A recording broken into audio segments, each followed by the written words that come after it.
సీతమ్మ. రే ఆది, ఎక్కడున్నావురా? ఎక్కడున్నానో నాకే తెలియట్లేదు. ఎక్కడికి వెళ్ళాలో అర్థం కావట్లేదు. సీతమ్మ, ఏడోకు సీతమ్మ. ఏంట్రా ఇది? సరే, నువ్వేమైనా తిన్నావా లేదా? కడుపు గురించి ఆలోచించే పరిస్థితి నాకు ఎక్కడుంది సీతమ్మ? వదిలే. హాస్పిటల్కి ఏమైనా వెళ్ళొచ్చావా? సంజనాని చూసావా? తనకెలా ఉంది? వెళ్ళను సీతమ్మ. సంజనకి ఇంకా స్పృహ రాలేదు. సంజు ఎలాంటి షాకింగ్ న్యూస్ వినకూడదని, అసలు టెన్షన్ పడకూడదని డాక్టర్స్ చెప్పారంట. సరోజ ఆంటీ రిక్వెస్ట్ చేస్తే వచ్చేశాను. రాజశేఖర్ గారు అక్కడే ఉండుంటారు కదా, నిన్నేమీ అనలేదా? నేను వెళ్ళినప్పుడు లేరు సీతమ్మ. వస్తుంటే ఎదురుపడ్డారు. ఆల్మోస్ట్ నన్ను కొట్టినంత పనిచేశారు. ఎంతైనా ఒక ఆడపిల్ల తండ్రి కదా, తన కూతురి జీవితం అలా అయినందుకు ఆ మాత్రం కోపం ఉంటుంది కదా. ఇంతకీ పవిత్రని కలిసావా? లేదు సీతమ్మ, కలవలేదు. ఎలా కలవాలి, ఏం మాట్లాడాలి? తన ముందు నిలబడి తనకి నా మొహం ఎలా చూపించాలి సీతమ్మ? తప్పు చేశాను అన్న ఫీలింగ్ నన్ను ఆపుతుంది. రే, నువ్వు ఏ తప్పు చేయలేదురా. నువ్వు గొప్ప పని చేశావు. వెళ్ళి పవిత్రని కలిసి మాట్లాడు. తనని కన్విన్స్ చేయి. ఎలా సీతమ్మ? నేను పవిత్రని కన్విన్స్ చేయలేనేమో. తను అడిగే ప్రశ్నలకి నేను సమాధానం చెప్పలేనేమో. సరే, నేనొక మాట చెప్తాను, వింటావా? అది ఏంటి సీతమ్మ? నువ్వు చేసింది తప్పు కాదని నీకు తెలుసు, నాకు తెలుసు. అదే పవిత్రకు అర్థమయ్యేలా చెప్పరా? చెప్తే అర్థం చేసుకోవాలి కదా సీతమ్మ. నేను చెప్పేది విను. అదే జరిగిన దాని గురించి కాదు, జరగబోయే దాని గురించి ఆలోచించు. తనున్నది శివయ్య ఇంట్లోనే కదా. వెళ్ళి కలు, ఒకసారి మాట్లాడు. తను వింటుందని నా నమ్మకం రా. ధైర్యంగా వెళ్ళిరా. రే ఆది, పవి ఇప్పుడు నీ భార్య. తను మనింటికే రావాలి, మనమే తీసుకొని రావాలి.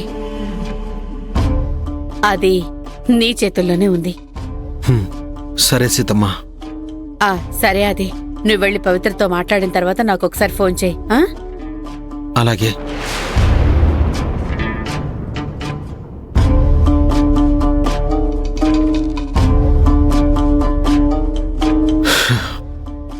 ఇప్పుడు పవిత్రని ఎలా ఫేస్ చేయాలి?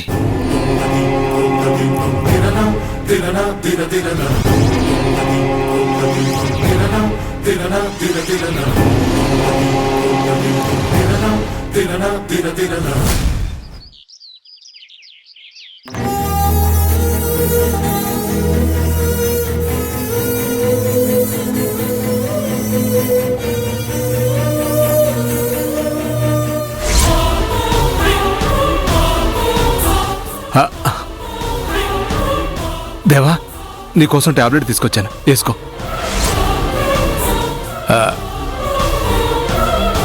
ఇప్పుడు కోపంగా చూస్తే ఏంట్రా లాభం? ఒక పూటైనా మిస్ అవ్వకుండా డాక్టర్ టాబ్లెట్ వేసుకోమన్నాడు. నువ్వేమో 2 రోజుల నుంచి మాత్రలు వేసుకోవడమే మానేశావు. మాత్ర వద్దు, మందు వద్దు, డిస్టర్బ్ చేయకుండా పోయి ఇక్కడి నుంచి. ఒరే, టాబ్లెట్లు వేసుకోవడం మానేస్తే జరిగిపోయింది ఏమన్నా తిరిగి వస్తుందా? నా మాట వినరా. పవిత్ర మన ఇంట్లోనేగా ఉంది, తను నీకోసమే ఉందిరా. ఒరే, నా మాట విని టాబ్లెట్లు వేసుకో.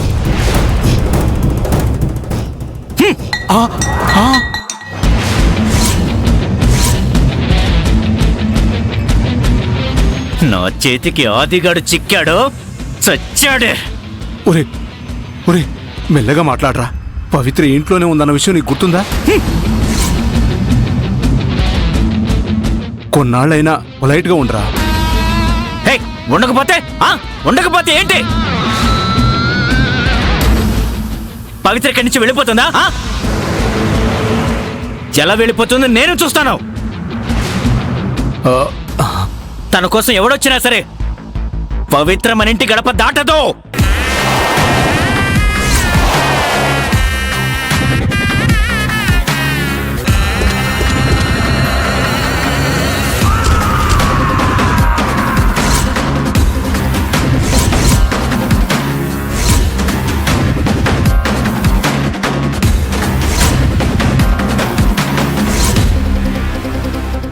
పవి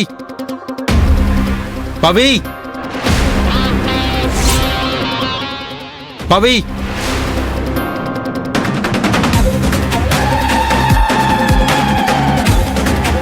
పవి ఒకసారి బయటికి రా పవి.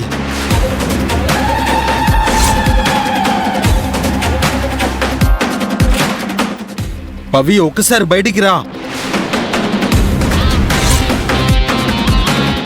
పవి వాడు వచ్చాడు, నా చేతిలో అయిపోయాడు.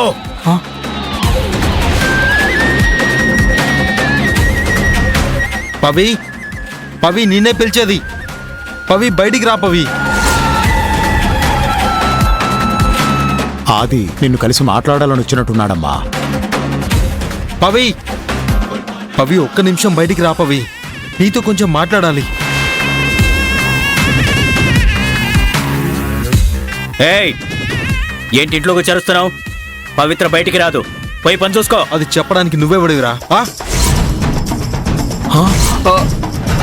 పవిత్రతో మాట్లాడిన తర్వాతే నేను ఇక్కడి నుంచి వెళ్తాను. ఉమ్? అది ఏం కావాలి? అది నేను పవిత్రతో మాట్లాడాలి, ఒకసారి పిలవండి. నువ్వు పిలిస్తే ఎగేసుకు రావాలా? నువ్వు ఆగరా, నేను మాట్లాడతాను కదా. అది తప్పుగా అనుకోవద్దు. పవిత్ర మమ్మల్ని నమ్మి ఇక్కడికి వచ్చింది. తన్ని జాగ్రత్తగా చూసుకోవడం మా బాధ్యత. చూడు, తనకి నిన్ను కలవడం ఇష్టం లేదు. దయచేసి వెళ్ళిపో. పవి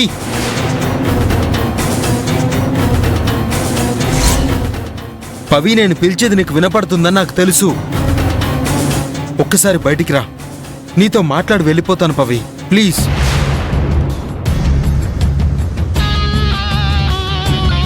పవి నీతో ఒకసారి మాట్లాడాలి పవి, ప్లీజ్ బయటికి రా పవి. పవి నిన్నే పిలిచేది, దయచేసి ఒకసారి బయటికి రా. నానమ్మ, దయచేసి అతన్ని ఇక్కడి నుంచి వెళ్ళిపోమని చెప్పు. నాకు అతన్ని కలవడం మాట్లాడడం ఇష్టం లేదు. వెళ్ళిపోమని చెప్పు నానమ్మ.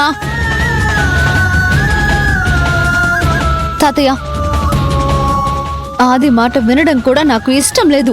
పోయి అతన్ని వెళ్ళిపోమని చెప్పండి.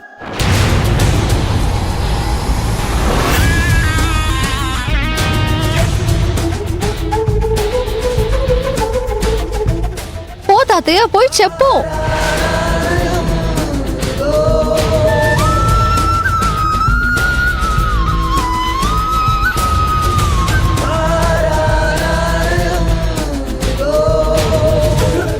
నేను వెళ్ళి చెప్పొస్తానమ్మా. పవి ప్లీజ్ బయటికి రా. అదే మర్యాదగా చెప్తున్నాను, ఇక్కడి నుంచి వెళ్ళిపో.